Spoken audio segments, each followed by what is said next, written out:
Hello learners, welcome to my YouTube channel to the point learning. आज मैं आपके साथ क्लास 12 फिजिकल एजुकेशन में स्पोर्ट्स एंड न्यूट्रिशन चैप्टर का नेक्स्ट टॉपिक डिस्कस करने जा रही हूँ, जो कि है importance of diet in sports and pre, during and post requirement. यानी कि डाइट का इम्पॉर्टेंस क्या है आपके किसी भी एक्सरसाइज वगैरह या किसी भी कंपटीशन या टूर्नामेंट के दौरान, उससे पहले और उसके बाद में। तो ये आज टॉपिक हम पढ़ेंगे और ये बिल्कुल न्यू टॉपिक है, इसीलिए इस वीडियो को आप ज़रूर देखिएगा और पूरा देखिएगा ताकि आपको ये नया टॉपिक अच्छे से समझ में आए। साथ ही साथ आपके जितने भी इस चैप्टर से रिलेटेड वीडियो हैं वो ऑलरेडी मेरी क्लास 12 फिजिकल एजुकेशन प्लेलिस्ट में पड़े हैं, जिसका लिंक मैं आपको यहाँ इस वीडियो के डिस्क्रिप्शन बॉक्स में दे दूँगी। तो आप वहाँ से वो वीडियो, जो भी टॉपिक आपको नहीं आता है, आप स्विच ओवर कर सकते हैं। इसके अलावा किसी और टॉपिक में कोई दिक्कत है तो भी आप मेरे चैनल पे वीडियोस देख सकते हैं। हर टॉपिक से रिलेटेड वीडियो है और कमेंट सेक्शन में भी ज़रूर लिखिएगा अगर कोई टॉपिक आपको समझ में नहीं आ रहा। सो स्टार्ट करते हैं हम बिना देरी किए। Importance of diet.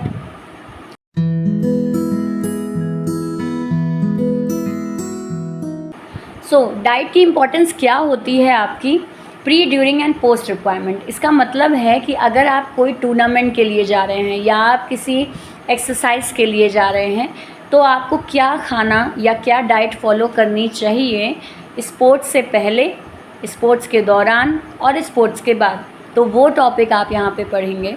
तो स्टार्ट करते हैं। सबसे पहला है प्री एक्सरसाइज मील, यानी कि किसी भी टूर्नामेंट, किसी भी हेक्टिक एक्सरसाइज या किसी भी ट्रेनिंग से पहले आपको क्या डाइट कंज्यूम करनी चाहिए। So point number 1, comprising of high carbohydrate, moderate protein and low fibre and low fat food with 500 to 1000 kilo calorie should be consume. आपको किसी भी ट्रेनिंग या टूर्नामेंट से पहले जो भी आप खाना खाएं उसमें ध्यान दें कि वो कार्बोहाइड्रेट से हाई हो, यानी एनर्जी कंटेंट कहीं कम नहीं होना चाहिए, बिकॉज एनर्जी ही तो चाहिए आपको टूर्नामेंट में। तो इसीलिए कार्बोहाइड्रेट से युक्त खाना हो आपका। साथ ही साथ उसमें प्रोटीन की मात्रा जो हो वो मॉडरेट हो, एक सही तरीके की नॉर्मल एक प्रोटीन की मात्रा होनी चाहिए, और फाइबर कंटेंट खाने में कम हो, और साथ ही साथ फैट कंटेंट भी कम हो, बिकॉज फैट कंटेंट कहीं ना कहीं आपको फैटीग यानी एक आलसपन देता है। और अगर लो फाइबर फूड खा के जाते हैं जिसकी फाइबर कंटेंट बहुत कम है तो उस केस में भी खाना वगैरह जो है वो बहुत जल्दी पच जाएगा, बहुत जल्दी कंज्यूम हो जाएगा, तो फिर आपको तुरंत ही कमज़ोरी आने लग जाएगी।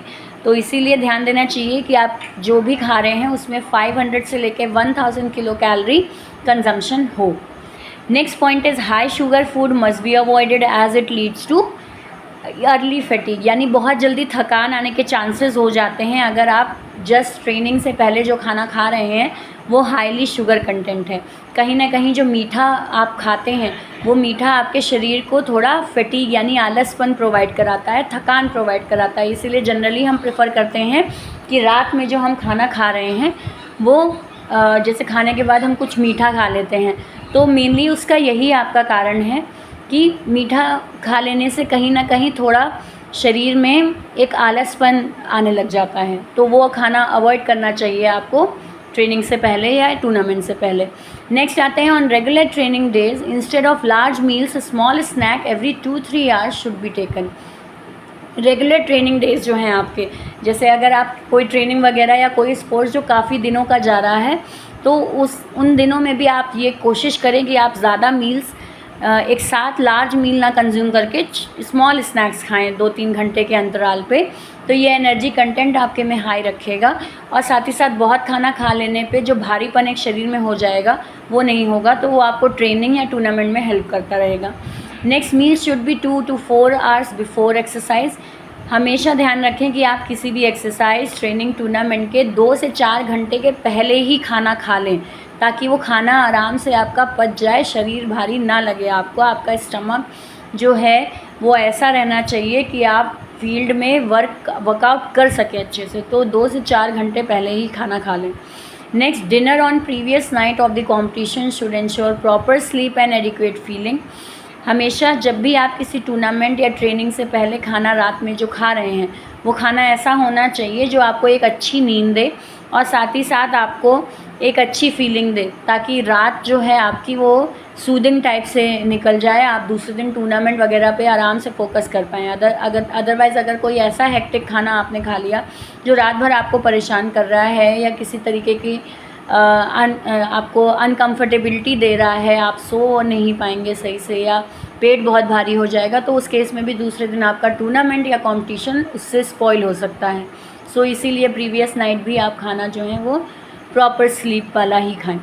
नेक्स्ट है familiar food should be taken, avoid heavy food on the day prior to competition. Familiar food खाएं। फेमिलियर फूड से मतलब ये है कि एक दिन पहले जो खाना आप खा रहे हैं वो ऐसा खाना खाएं जो कि आप नॉर्मल खाते रहते हैं। मतलब अपने खाने से कोई एक्सपेरिमेंट मत कर लें कि कुछ अलग सा खा लें, नहीं, वो मे भी आपके शरीर को ना सूट करे तो दूसरे दिन कंपटीशन आपका इफ़ेक्ट हो सकता है उससे। तो इसीलिए फेमिलियर खाना खाएं जो आप ऑलरेडी कंज्यूम कर रहे हैं, जिसकी आदत आपके शरीर को है। Next one is avoid too much of protein intake as it increase water secretion leading to dehydration. बहुत ज़्यादा प्रोटीन से युक्त खाना ना खाएं, क्योंकि बहुत ज़्यादा प्रोटीन अगर आप कंज्यूम कर लेते हैं तो वो आपके शरीर में प्यास को बहुत ज़्यादा जगाता है और आपके वाटर सेक्रीशन लेवल को बढ़ा देता है, जिसकी वजह से खेलते वक्त या ड्यूरिंग ट्रेनिंग और कंपटीशन डिहाइड्रेशन सिचुएशन बनने के चांसेस हो जाते हैं। तो हाई प्रोटीन से रिलेटेड खाना कम खाएं। नेक्स्ट वन इज़ कि अब हमें ड्यूरिंग एक्सरसाइज क्या खाना खाना चाहिए। तो हो गया कि कोई हमारा ट्रेनिंग वगैरह है तो उससे पहले क्या खाएं। अब देखते हैं कि ट्रेनिंग के दौरान क्या खाएं। अब ट्रेनिंग के दौरान का मतलब हो जाता है कि जो स्मॉल इंटरवल्स होते हैं हमारे ट्रेनिंग या कंपटीशन के बीच, या जो हमें स्मॉल ब्रेक्स दिए जाते हैं ड्यूरिंग कंपटीशन, तो उन ब्रेक्स में हमें क्या खाना चाहिए। So during small breaks in the events like in tennis और boxing, except the consumption of adequate carbohydrate and fluids must be taken. आपको ऐसा खाना खाना चाहिए जिसमें कार्बोहाइड्रेट की मात्रा एडिक्वेट हो, हाई नहीं कहा जा रहा है, एक नॉर्मल कार्बोहाइड्रेट की मात्रा हो, ऐसा कुछ खाएं आप ड्यूरिंग ब्रेक्स। और साथ ही साथ फ्लूइड से रिलेटेड चीज़ें ज़रूर कंज्यूम करें। फ्लूइड से रिलेटेड का मतलब है कि जूस वगैरह हो गया, पानी सफिशिएंट मात्रा में हो गया, या रसदार चीज़ें हो गई, ऐसी चीज़ें खाएं। बिकॉज खेलते वक्त कहीं ना कहीं वाटर लेवल आपका डाउन जाता है, तो बीच में ब्रेक के टाइम फ्लूइड से रिलेटेड चीज़ें खा लेने से डिहाइड्रेशन की चांसेस नहीं रहेंगे। Next, carbonated beverages, fish drinks and drinks that contain caffeine and all should not be recommend during break time. बिल्कुल भी नहीं, कोई भी ऐसी ड्रिंक, फिश ड्रिंक जो सोडा या एल्कलाइन बनाती हो या बहुत ज़्यादा एसिडिटी बनाती हो या कैफ़ीन की मात्रा जिसमें ज़्यादा हो, वो ड्रिंक्स नहीं कंज्यूम करनी चाहिए आपको ड्यूरिंग ब्रेक्स। अदरवाइज़ फील्ड पर आपको अनकम्फर्टेबिलिटी हो सकती है और एक्सरसाइज और अपना जो आपका परफॉर्मेंस है वो कहीं ना कहीं आपका इफेक्ट हो सकता है। Next one is in events of more than 60 minutes event diluted fruit juices containing 5% to 8% carbs can be ingested. अगर आपका जो ब्रेक है वो 60 मिनट के गैप पर है तो उस बीच आप फ्रूट जूसेस वगैरह कंटेन कर सकते हैं जिनमें जो कार्बोहाइड्रेट लेवल हो 5 से 8% का कार्बोहाइड्रेट लेवल हो, ताकि आपका शरीर इतने 60 मिनट में उस खाने को अच्छे से डाइजेस्ट भी कर लेगा। Next one is event lasting longer than 2 hours, carbohydrate rich solid और लिक्विड मील्स आर रिकमेंडेड। अगर आपका जो पूरा ट्रेनिंग या जो आपका गेम है वो 2 घंटे से ज़्यादा जा रहा है और उसके बीच अगर ब्रेक्स वगैरह आपके लंबे पड़ रहे हैं ब्रेक्स, तो उस केस में उन ब्रेक्स के बीच आपको कार्बोहाइड्रेट रिच सॉलिड फूड भी खाना चाहिए, यानी कुछ सॉलिड फॉर्म भी कंटेन कर लेना चाहिए जो आपकी भूख को शांत करे। और साथ ही साथ लिक्विड मील्स भी लेने चाहिए, बिकॉज अगेन वही डिहाइड्रेशन का एक जो वाटर लेवल है, हाइड्रो लेवल है शरीर का, वो बना रहेगा आपके लिक्विड मील से। सो ये हो गए आपके कि ड्यूरिंग मील्स आपको क्या खाना चाहिए। अब हम लास्ट टॉपिक आते हैं कि पोस्ट ट्रेनिंग, यानी अब ट्रेनिंग हो गई, कंपटीशन हो गया, तो उसके बाद हमें क्या खाना चाहिए। To replace fluids during exercise, वही लिक्विड डाइट ज़रूर कंज्यूम करें, क्योंकि जो आप खेल वेल चुके हैं उस दौरान जो आपके शरीर में वाटर लेवल कम हुआ है उसे दोबारा आप रिस्टोर कर लें। तो बिल्कुल किसी भी ट्रेनिंग या शेड्यूल जो गेम शेड्यूल है उसके बाद लिक्विड मील्स ज़रूर लेना चाहिए आपको। Next, to refill carbohydrate stores, क्योंकि खेलते वक्त आपके शरीर में जो कार्बोहाइड्रेट का लेवल है वो कम हुआ ही होगा, एनर्जी कंटेंट निकलता ही है शरीर से जब आप हेक्टिक एक्सरसाइज या ट्रेनिंग वगैरह करते हैं। तो बिल्कुल ऐसा खाना खाएं जिसमें कार्बोहाइड्रेट की मात्रा ज़्यादा हो, ताकि शरीर में दोबारा एनर्जी कंटेंट वापस लौट सके, जो कि आपके मसल्स, लिवर वगैरह को अच्छे से मेंटेन रख पाए। नेक्स्ट आइए टू रिप्लेस इलेक्ट्रोलाइट्स, यानी कि सोडियम, पोटेशियम क्लोराइड जो आपने ट्रेनिंग से पहले भी खाना बंद कर दिया था, क्योंकि एक जगह अभी हमने पढ़ा था कि बहुत सॉल्ट फूड ना खाएं, तो वो सब दोबारा आप शुरू कर दीजिए, ताकि जो इलेक्ट्रोलाइट कंटेंट है आपके शरीर में वो वापस मेंटेन हो सके इन सब सोडियम, पोटेशियम और क्लोराइड से। तो ये हो गया आपका कि ट्रेनिंग के बाद क्या खाना है। सो आई होप आपको ये तीनों कॉन्सेप्ट्स जो हैं वो क्लियर हुए हों अच्छे से, बिकॉज़ ये न्यू टॉपिक है, बिल्कुल आपने अभी इससे पहले नहीं पढ़ा है और आपकी बुक्स में भी मे बी पॉसिबल वो ना हो, तो इसीलिए मैंने यहाँ पे प्रॉपर नोट्स आपको दिए हैं जिनमें आप स्क्रीनशॉट आराम से ले सकते हैं।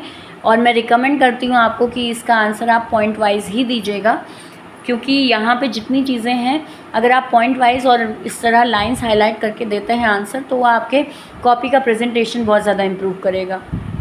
सो इसीलिए आप नोट्स वगैरह स्क्रीनशॉट के बेस पर ले सकते हैं। बाकी अगर किसी भी पॉइंट में आपको कोई कन्फ्यूजन हो या किसी टॉपिक में कोई कन्फ्यूजन हो तो कमेंट सेक्शन में ज़रूर लिखिए। वीडियो समझ में आया हो, पसंद आया हो तो लाइक का बटन ज़रूर क्लिक करें, और साथ ही साथ अगर चैनल पे नए हैं तो उसे सब्सक्राइब ज़रूर कर लें, बेल आइकन पे क्लिक करें, ताकि मेरे वीडियो अपलोड करते ही नोटिफिकेशन तुरंत फ्लैश हो आपके मोबाइल स्क्रीन पे। So thank you and have a nice day.